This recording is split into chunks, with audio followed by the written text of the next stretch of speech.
di Eropa teologi pembebasan itu berkembang itu bukan hanya sebatas pemikiran, terus namun di Amerika ya, di Amerika dan khususnya itu di wilayah Asia ini, teologi pembebasan itu bahkan menjadi gerakan kayak gitu, menjadi gerakan melawan para penguasa yang otoriter kayak gitu.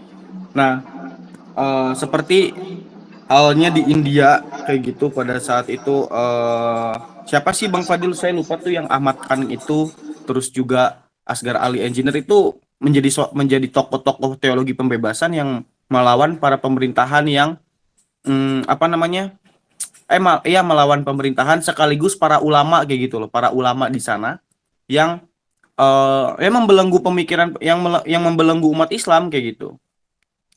Nah, nanti aku jelasin bagaimana apa membelenggu yang seperti apa sih kayak gitu loh. Nah, itu. Nah, kemudian langsung ke pembahasan. Jadi Hasan Hanafi ini sedikit terkait biografi ya. Sedikit ya, terkait biografi. Hasan Hanafi lahir di Kairo pada tahun 1935. Terus juga dia lulus S1 di Universitas Kairo, jurusan filsafat. Terus juga dia juga lanjut di Universitas Sorbonne di Prancis. Terus dia juga memiliki karya-karya yang S1-nya itu apa namanya, S1 S2 ya. S1 S2 itu dia karyanya metode penafsiran, esai tentang ilmu dasar pemahaman usul fikih, dan disertasinya itu penafsiran fenomenologi keadaan yang nyata dari metode fenomenologi dan aplikasinya pada fenomena keagamaan. Jadi bagaimana Hasan Hanafi ini menggunakan filsafat untuk menganalisis fenomena keagamaan. Nah, terus juga di dalam apa namanya, di dalam teologi pembebasannya itu nanti ada beberapa metode filsafat yang digunakan menjadi dasar daripada teologi pembebasan Hasan Hanafi. Nah, nggak usah lah ya, langsung aja ke apa namanya, langsung ke pembahasannya. Teman-teman bisa bacalah terkait kondisi sosial dan karya-karya yang lumayan banyak kayak gitu ya. Nah, kata Hasan Hanafi ini gini, Islam itu bukan hanya semata-mata agama kayak gitu, namun Islam itu bisa menjadi suatu gerakan, suatu apa namanya, menjadi suatu revolusi seperti itu. Nah, dalam dunia modern saat ini, kata Hasan Hanafi ini, dibutuhkannya perubahan dalam suatu keyakinan yang menuju suatu revolusi. Nah, dalam artian teologi Islam ini seharusnya itu bukan hanya ya, bukan hanya mengkaji terkait persoalan ketuhanan aja. Dalam artian persoalan ketuhanan aja ya, kayak yang udah kita bahas, kayak sifat-sifat Tuhan, terus surga dan neraka, apa namanya, dan lain sebagainya lah, yang udah kita pelajari kayak gitu. Nah, namun harus juga membahas, dan justru kata Hasan Hanafi ini pembahasannya itu harus dipusatkan kepada persoalan-persoalan manusia kayak gitu ya, seperti sosial, ekonomi, politik yang dirasakan oleh umat Islam itu sendiri. Nah, maka dari itu Hasan Hanafi ini memiliki dua teori dalam teologi pembebasannya. Yang pertama itu analisis bahasa. Nah, dalam teori pertama ini, dalam analisis bahasa, ini mendorong umat Islam ini mengulas kembali teks-teks atau penafsiran-penafsiran dari teologi klasik gitu. Jadi kata Hasan Hanafi ini, teologi klasik ini seakan-akan tidak bisa diubah seperti itu. Seakan-akan sakral penafsiran-penafsirannya. Nah, Hasan Hanafi ini mendorong dalam teori analisis bahasa ini, cobalah kita ini lihat kembali nih, apakah teologi klasik masih cocok kita gunakan pada hari ini atau tidak seperti itu. Atau ada hal-hal yang tidak cocok dalam teologi klasik dengan zaman sekarang, zaman modern ini. Terus juga sekiranya ada yang cocok dari teologi klasik, ya kita gunakan, kita kembangkan kayak gitulah. Nah, teori pertama seperti itu. Nah, yang teori kedua yaitu analisis realitas. Nah, dalam teori ini Hasan Hanafi juga mendorong agar umat Islam ini melihat kembali sejarah eh, yang melahirkan teologi Islam itu sendiri. Teologi klasik itu sendiri menggunakan kacamata sosiologi. Nah, dalam artian analisis sosial atau analisis realitas ini bermanfaat untuk mengarahkan bagaimana teologi Islam ini, teologi Islam modern ini apa ya, merespon persoalan-persoalan manusia dan menjadikan umat Islam ini, kata Hasan Hanafi mah, tangguh lah, tangguh. Jadi enggak kayak apa ya? Contohnya itu kita itu bukan hanya sebatas mengikuti arus modern yang dilahirkan oleh Barat, namun bagaimana bagaimana analisis realitas ini bisa kita gunakan untuk merespon arus modern ini, kayak gitu, merespon arus modern ini. Nah, dalam membangun teologi pembebasannya itu, Hasan Hanafi menggunakan tiga metode, yaitu dialektika, fenomenologi, dan hermeneutika. Nah, ini beberapa eh, filosofi, ya, filsafat yang digunakan oleh Hasan Hanafi. Nah, yang pertama itu dialektika. Nah, dialektika ini merupakan suatu pemikiran yang didasari pada argumentasi terbentuknya sejarah terjadi melalui pertentangan antara tesis, antitesis, dan menimbulkan sintetis ya, sintesis. Nah, ini kalau teman-teman udah baca itu ada di apa namanya, di Hegel ya, dialektika Hegel. Itu juga digunakan oleh Karl Marx untuk melihat proses terbentuknya sejarah peradaban manusia. Nah, Hasan Hanafi ini menggunakan metode dialektika. Nah, Hasan Hanafi menggunakan metode ini ketika Hasan Hanafi ini melihat perkembangan bagaimana teologi Islam klasik gitu. Nah, hal yang dilakukan juga hampir sama ya, hampir sama oleh Karl Marx. Jadi yang saya lihat itu Hasan Hanafi ini hampir sama menggunakan menggunakan metode dialektika ini seperti Karl Marx, yaitu eh, Hasan Hanafi melihat teologi tradisional yang cenderung terhadap persoalan-persoalan ketuhanan. Nah, ini harus diperbarui menjadi teologi yang cenderung kepada pembahasan.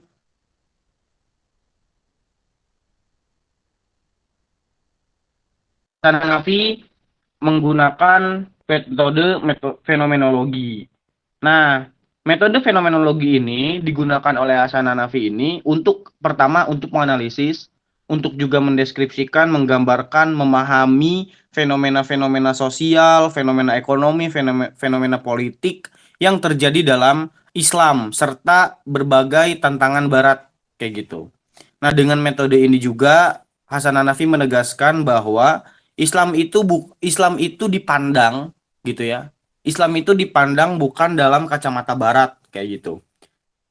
Jika Islam dipandang menggunakan kacamata barat, maka akan menghasilkan kesenjangan. Dalam artian, kita harus tahu dulu nih bagaimana barat itu melihat Islam seperti apa kayak gitu. Nah, kalau misalkan Islam yang dipandang oleh Barat merupakan agama kekerasan, agama teroris, dan lain sebagainya, agama yang mengajarkan jihad dengan kekerasan, nah itu merupakan beberapa kesenjangan yang harus kita respon kayak gitu loh, yang harus umat Islam respon. Kata Hasan Hanafi seperti itu.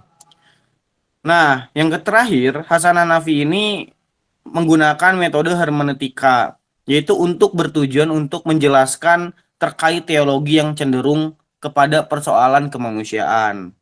Nah, baginya hermeneutika ini bukan suatu interpretasi, namun juga merupakan suatu ilmu yang menjelaskan apa yang diinginkan oleh Tuhan terhadap dunia dengan cara mengaplikasikan ajaran-ajaran agama dalam kehidupan sosial, kayak gitu. Jadi hermeneutika ini menggunakan metode hermeneutika, kata Hasan Hanafi ini, kita bisa melihat, kita bisa memahami apa aja ajaran-ajaran Islam yang mengajarkan bagaimana umat Islam ini hidup dalam uh, ya apa namanya, mengajarkan umat Islam ini bagaimana hidup dengan cara misalkan apa namanya, mengaplikasikan Islam rahmatan lil alamin ini seperti apa. Nah, hermeneutika ini bisa digunakan, kata Hasan Hanafi seperti itu. Hasan Hanafi ini apa namanya, mengusulkan kasarnya halusnya itu mengusulkan hermeneutika menjadikan suatu pengaplikasian atas ajaran-ajaran Islam itu sendiri, khususnya dalam bidang sosial, bidang ekonomi, bidang politik seperti itu. Nah, kemudian, ntar ya, itu pertama itu pembahasan terkait metode yang digunakan oleh Hasan Hanafi dalam membangun teologi pembebasan dan dua teori yang ada di dalam apa ya dua teori yang ada di dalam teologi pembebasan itu sendiri. Nah, yang kemudian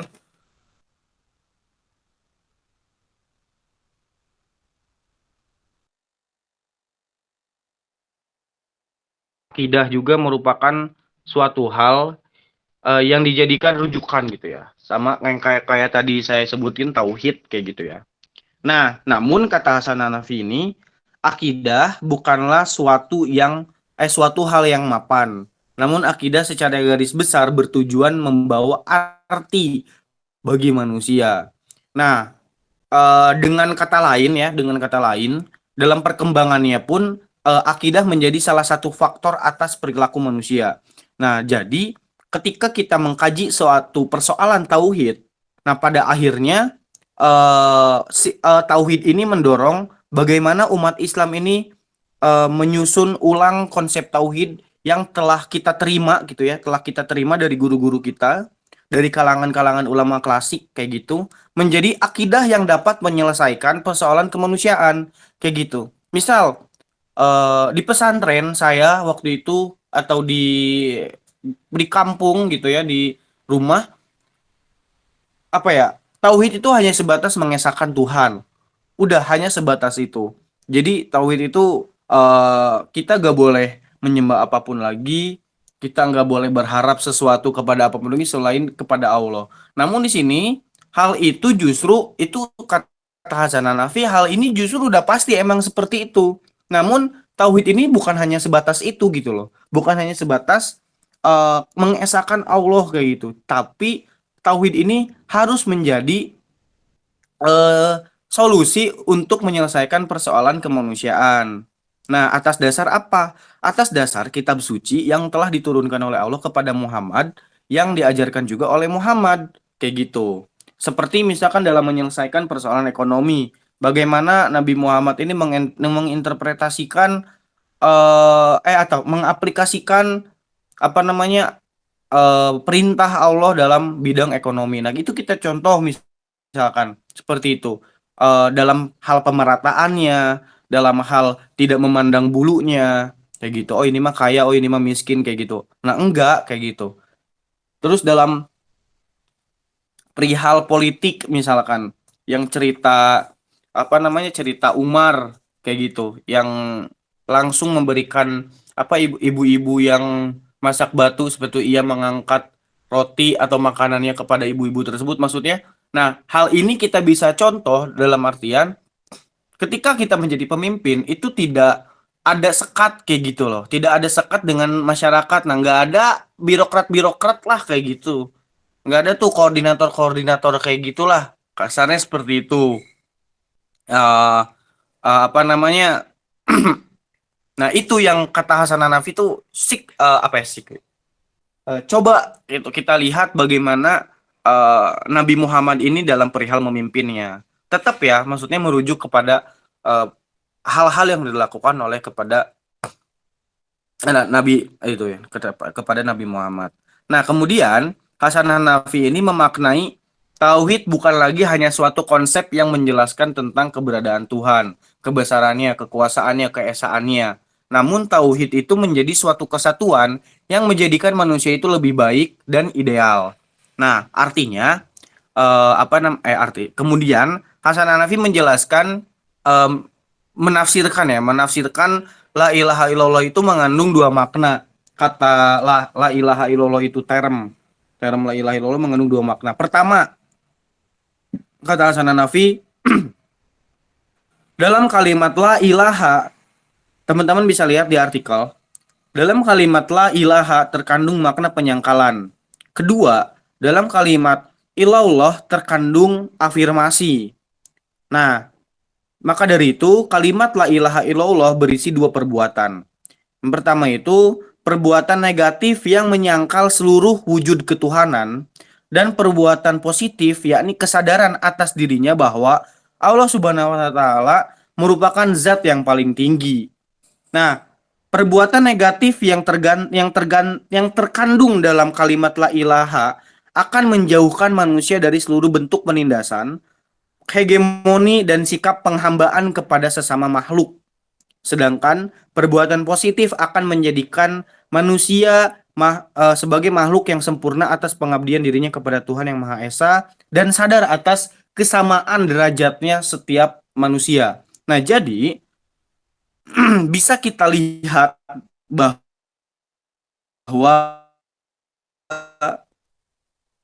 kayak kebesaran, kekuasaan, terus keesaan, penghambaan itu hanya milik Allah kayak gitu loh, kata Hasan Hanafi. Nah, itu tertera dalam kalimat la ilaha gitu. Nggak ada lagi nih. Nggak ada lagi nih yang maha besar, nggak ada lagi nih yang maha kuasa selain Allah kayak gitu. Jadi, ketika penghambaan kepada manusia, misalkan ya maksudnya kayak oh ini apa namanya? Kayak pemerintahan kayak gitu. Nah itu nggak lebih besar gitu loh. Itu nggak lebih besar kok dari Allah misalkan kayak gitu. Dan contoh-contoh yang misalkan kita canggung kayak gitu loh atau apa.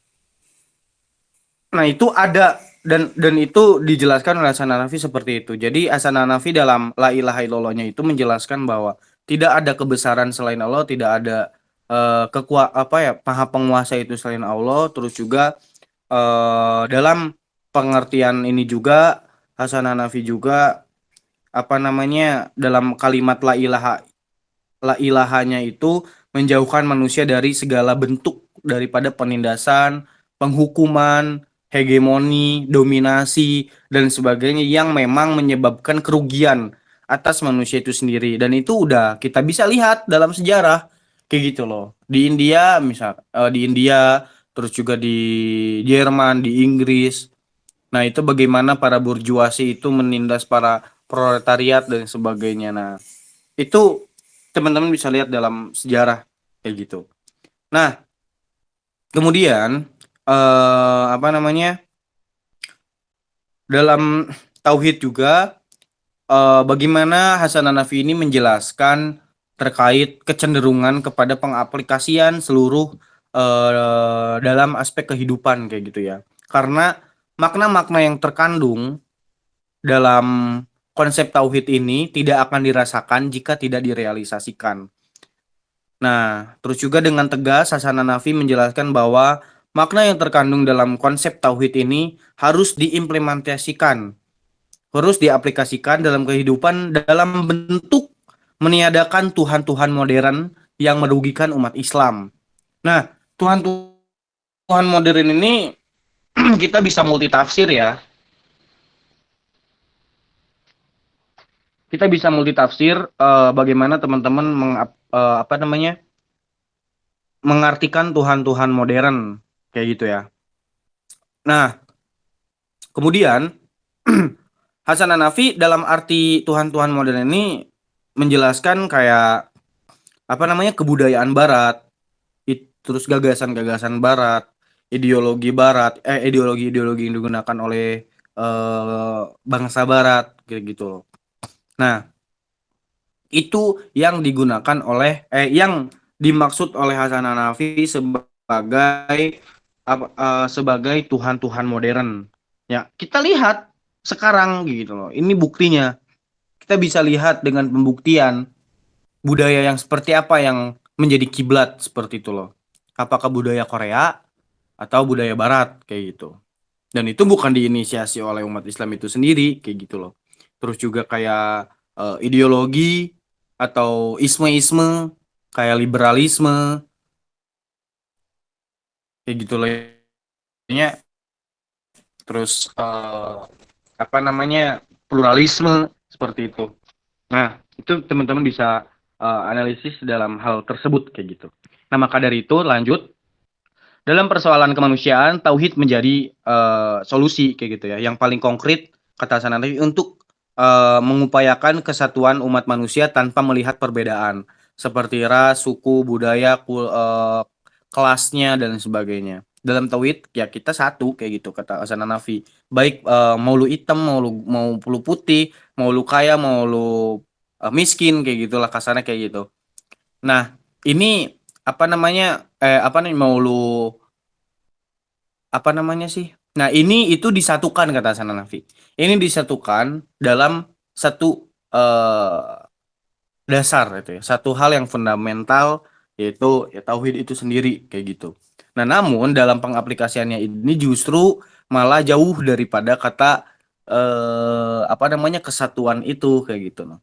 Yang kaya dengan yang kaya, yang miskin dengan yang miskin kayak gitu misalkan. Terus juga yang apa namanya yang yang putih meren meren yang putih masih apa namanya masih mengklaim bahwa dirinya itu superior bahkan apa mungkin seperti itu ya kayak gitu. Nah, lanjut terkait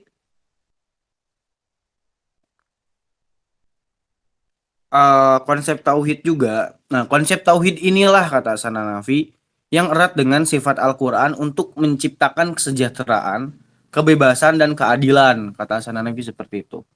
Nah, jadi tauhid yang dijelaskan oleh Hasan Hanafi yang tadi yang dengan berbagai penjelasan yang udah dijelaskan, nah itu yang dekat sama Al-Qur'an kata Hasan Hanafi teh.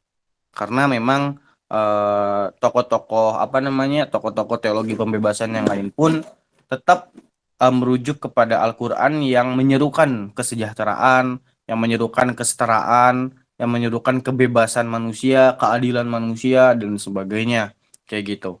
Nah, di sini di satu sisi tauhid merupakan keimanan kepada Allah, di sisi lain tauhid juga menjadi konsep yang melahirkan tatanan sosial yang bebas daripada bentuk penindasan dan eksploitasi manusia kayak gitu. Nah, dan hal ini teman-teman bisa baca di apa namanya di artikel-artikel terkait Hasan Hanafi juga. Justru hal ini yang tidak direalisasikan oleh umat Islam itu sendiri baik dalam hidup klasik atau dalam kehidupan modern kayak gitu. Bahkan Islam ini dipahami sebagai agama yang kaku kayak gitu. Agama yang kaku, konvensional, mungkin katanya ortodoks seperti itu ya. Jadi kayak yaudahlah Islam itu hanya persoalan ketuhanan aja kayak gitu. Dan ini tercipta kayak gitu dan ini tercipta itu udah terwujud bukan tercipta lagi udah apa ya udah mewujud gitu loh udah ada wujudnya gitu loh Islam yang seperti ini kayak gitu.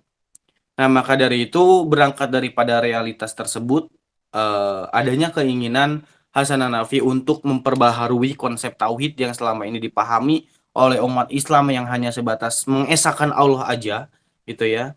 Nah, menuju kepada konsep yang cenderung untuk memberikan memberikan solusi-solusi terkait persoalan-persoalan sosial kayak gitu. Sosial dan ya persoalan kemanusiaan seperti itu. Nah, Hasan Hanafi juga merespon daripada ajaran Rasulullah yang diwariskan ke kepada umat Islam itu kata Hasan Hanafi ini ya ajaran Rasulullah itu ya ajaran yang melawan pemerintahan kayak gitu. Melawan pemerintahan yang penindasan dan diskriminasi kepada orang-orang lemah kayak gitu. Ya teman-teman pasti yang pas sudah tahu lah terkait feodalisme di jahiliyah seperti apa kayak gitunya strata kelasnya kenceng banget dan sebagainya. Nah, ini yang diwariskan oleh Rasulullah oleh kata Hasan Hanafi ini yang melawan struktur sosial yang menindas kayak gitu ya. Yang pertama yang menindas dan juga yang mengeksploitasi orang-orang lemah seperti itu. Nah, Mas menurut Hasan Hanafi ini umat Islam saat ini sedang mengalami berbagai persoalan kehidupan yang berhubungan dengan keterbelakangan, penindasan, penjajahan, kemiskinan, kebekuan pemikiran, dan dominasi budaya barat yang cenderung sekuler yang memisahkan agama dari eh, penguasaan kayak gitu. Dan hal ini bisa teman-teman lihat juga, bisa teman-teman rasakan bagaimana keterbelakangan kayak gitunya, keterbelakangan dalam perihal teknologi, khususnya kita di Indonesia hanya sebatas sebagai ya hanya sebatas konsumen seperti itu. Kita hanya sebatas mengkonsumsi, terus juga dalam perihal penjajahan itu udah jelas tercatat dalam berbagai buku sejarah. Kemiskinan juga kita bisa lihat di berbagai di Indonesia di Indonesia aja berapa banyak umat umat Islam ini miskin, terus belum di negara-negara lain kayak gitu. Jadi kemajuan Barat itu malah menghasilkan, kata Hanafi, menghasilkan ya keterbelakangan dalam yang dirasakan oleh umat Islam kayak gitu, penindasan, kebekuan pemikiran kayak gitu, iya, terus juga penjajahan dan sebagainya. Nah, berdasarkan hal ini juga Hasan Hanafi ini secara tegas apa namanya ingin mendorong umat Islam ini harus bangkit kayak gitu, harus bangkit. Nah, apa namanya caranya, misalnya caranya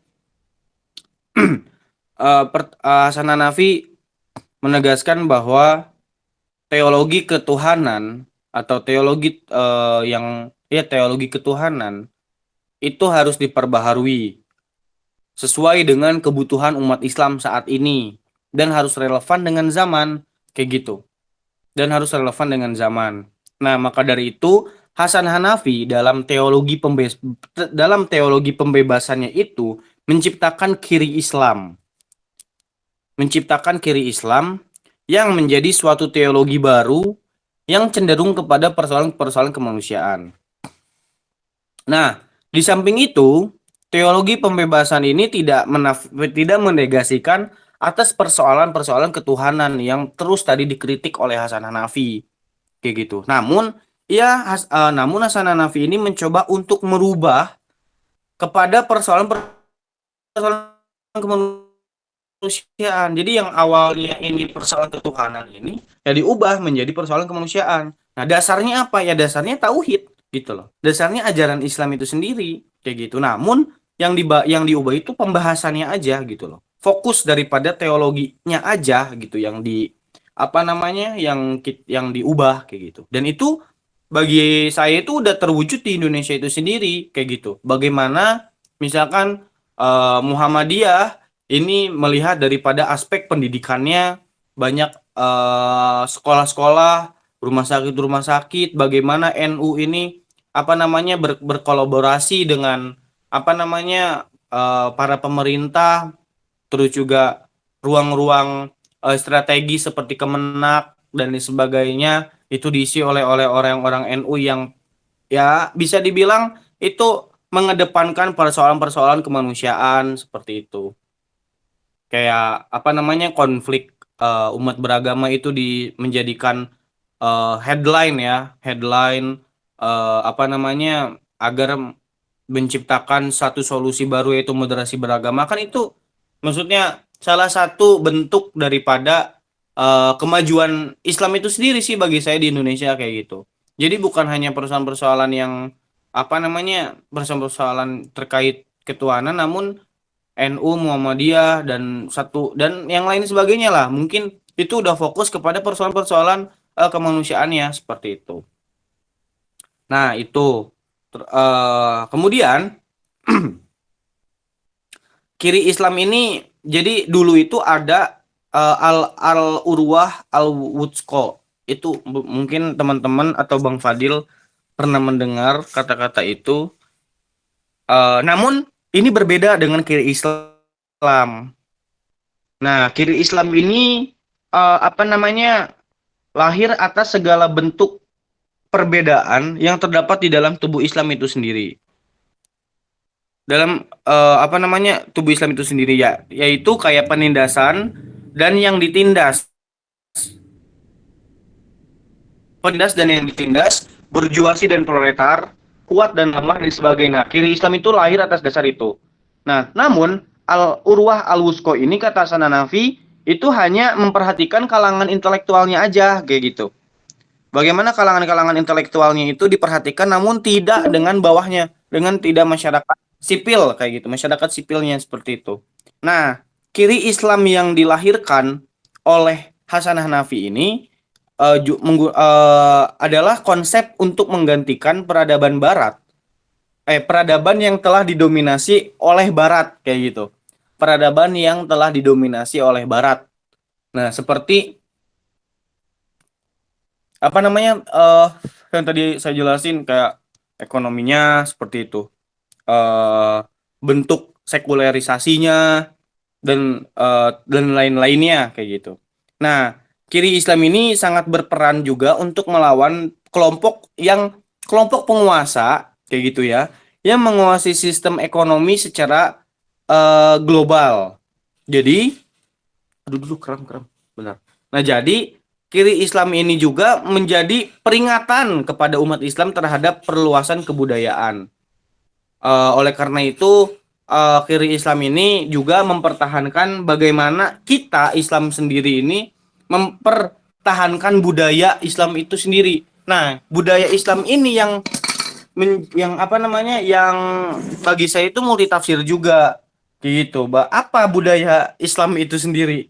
Ya itu mungkin teman-teman bisa ngejelasin ya budaya Islam itu sendiri seperti apa. Karena sejauh yang saya baca dalam artikel-artikel ya tidak dijelaskan secara detail kayak gitu. Nah, itu hal-hal tadi, penindas dan yang ditindas, borjuasi dan proletariat, kuat dan lemah itu menjadi dasar lahirnya kiri Islam. Terus juga ada beberapa faktor juga yang membentuk kiri Islam juga. Yang pertama itu kecenderungan keagamaan yang dipengaruhi oleh penguasa untuk menjadikan Islam hanya sekedar ritus-ritus aja, yang kemudian melahirkan fanatisme, stagnasi, dan pro terhadap status quo. Nah, ini kita bisa lihat di di zamannya Hasan Hanafi di Mesir, terus di India itu, di mana lagi ya? Itu sih contoh yang aku dapat mah, yang saya dapat mah. Jadi bagaimana Islam ini berkolaborasi, berkolaborasi dengan para penguasa, namun di sisi lain itu tidak memperdulikan persoalan umat kayak gitu. Jadi hanya sebatas ritus-ritus keagamaan. Terus juga kalau misalkan ada apa namanya keluhan-keluhan kayak gitu ya, tiba-tiba menjadi jabariyah, kayak sabar, nanti juga Allah akan mengasih rezekinya dan sebagainya kayak gitu. Nah, apa namanya, itu yang di faktor pertama kayak gitu. Ya, yang kedua, paham liberalisme yang telah menguasai, yang dipengaruhi oleh kebudayaan Barat. Ya, kita bisa lihat juga dalam dunia modern, khususnya di Indonesia, bagaimana budaya-budaya Barat masuk ke Indo ya, seperti itu, kayak seks bebas, terus juga tempat-tempat, klub-klub, bagaimana banyak banget kayak gitu. Nah, itu kan budaya-budaya Barat kayak gitu. Nah, yang ketiga itu Marxisme yang memiliki tujuan untuk membentuk keadilan sosial dan menentang para borjuasi yang mengeksploitasi masyarakat ternyata tidak direalisasikan sepenuhnya oleh mereka sebagai upaya kemerdekaan bagi kaum proletariat. Nah, yang ketiga ini merespon daripada gerakan Marxisme yang apa namanya, yang melawan para borjuasi, malah apa namanya, para proletariat ini ya tidak sadar atas atas penindasan yang ia rasakan seperti itu. Jadi Marxisme ini gagal, kata Hasan Hanafi ini. Gagal eh, untuk membentuk masyarakat kayak gitu loh. Membentuk masyarakat ini sadar, terus juga ketika sadar ini bagaimana masyarakat proletariat ini memerdekakan dirinya. Nah, kata Hasan Hanafi ini Marxisme gagal. Yang keempat, banyaknya kontradiksi dalam gerakan-gerakan revolusi yang pada akhirnya tidak mempengaruhi masyarakat. Nah, banyaknya persoalan umat kayak gitu, misalkan dalam keorganisasi organisasi A dengan organisasi B, C, D dan sebagainya, itu meributkan hal-hal apa misalkan. Nah, ini tuh ya masyarakat ya cuek-cuek aja gitu loh. Nggak terpengaruh sama hal-hal yang kayak gitu. Dan itu tidak menyadarkan umat juga bahwa hal-hal yang seperti itu tuh justru apa ya namanya, sangat mempengaruhi kayak gitu. Kayak misalkan HTI kayak gitu loh.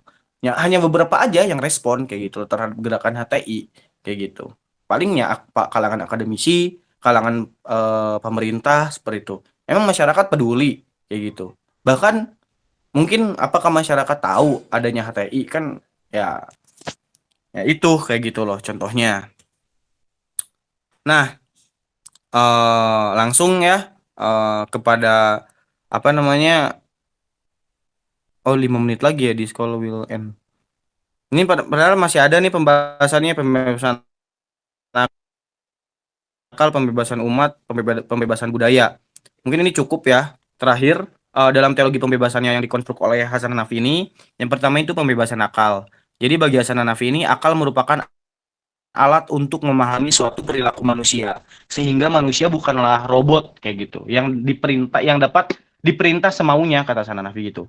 Rasionalitas merupakan cara yang memiliki tujuan untuk membela hak dan kewajiban manusia itu sendiri dan mengutamakan kebebasan. Nah, kebebasan ini apa namanya, yang pembebasan akal ini juga karena akal ini bagi Hasan Hanafi apa ya, menjadi tolak ukur untuk mewujudkan peradaban manusia yang lebih maju kayak gitu. Nah, menurutnya akal digunakan untuk mewujudkan pengetahuan manusia terhadap ilmu-ilmu keagamaan dan usaha untuk menegakkan keadilan. Akal maupun nakli memiliki hubungan yang sangat erat karena akal dasar dari nakli. Terus juga bagi Hasan Hanafi, segala pertimbangan yang menggunakan akal merupakan sebuah harapan untuk menegakkan keadilan dan kesejahteraan umat Islam. Kayak gitu. Jadi ya itu justru tetap akal menjadi hal yang terdepan kayak gitu, hal yang terdepan untuk memahami segala persoalan kayak gitu, persoalan-persoalan yang ada. Nah, yang kedua itu pembebasan umat. Nah, dalam artian pembebasan umat ini dalam kondisi yang keterbelakangan kayak gitu loh. Kehidupan umat yang hidup dalam kondisi keterbelakangan ini tidak akan membuahkan perubahan kayak gitu. Maka dari itu ya perlunya penelusuran terhadap apa saja yang mengakibatkan adanya keterbelakangan umat Islam itu sendiri. Nah, adanya keterbelakangan umat, kata Hasan Hanafi ini, disebabkan oleh para penguasa yang secara total menguasai rakyat. Nah, cara untuk merubah hal ini yang apa namanya, yang dapat merubah ketertinggalan ini dengan merubah sifat taklid yang terdapat dalam tubuh umat itu sendiri. Yang kedua, pembaharuan tradisi dan kebebasan intelektual. Oleh karena itu, bagi Hasan Hanafi, akal perlu dilakukan guna mengkritik para penguasa yang mapan, dan akal juga menjadi dasar gerakan umat. Nah, dengan kata lain, kita bisa memahami bahwa dalam pembebasan umat ini akal sangat diperlukan, dan juga apa namanya, sifat-sifat taklid itu ya kita kita jauhkan lah kayak gitu kalau bisa. Soalnya banyak, kalau bagi saya itu banyak dogma-dogma yang tidak apa ya, ya dogma-dogma ulama atau kata-kata kiai. Mungkin kiai aku sama kiai kalian beda ya, tapi yang saya lihat cuman kok gini sih, maksudnya dalam artian ya enggak masuk akal aja gitu loh. Udahlah, itu pembebasan umat. Nah, yang selanjutnya itu pembebasan budaya. Nah, dalam artian bagaimana kita menelusuri kembali bagaimana budaya-budaya barat ini mendominasi kepada umat Islam di timur. Terus juga bagaimana apa namanya, kehidupan-kehidupan barat ini menjadi kiblat daripada kehidupan umat Islam itu sendiri. Nah, Hasan Hanafi ini apa namanya, harus kata Hasan Hanafi, cara untuk menghapuskan budaya-budaya barat ini ya, yaitu adanya studi sejarah untuk menempatkan barat sebagaimana adanya kayak gitu loh. Jadi kita harus belajar lagi, kata Hasan Hanafi, melihat barat dalam konteks sejarah itu seperti apa, sehingga apa namanya, bisa menguasai umat Islam itu sendiri. Mungkin itu untuk sesi pertanyaan dan jawab. Kita bisa lanjut di link selanjutnya mungkin ya.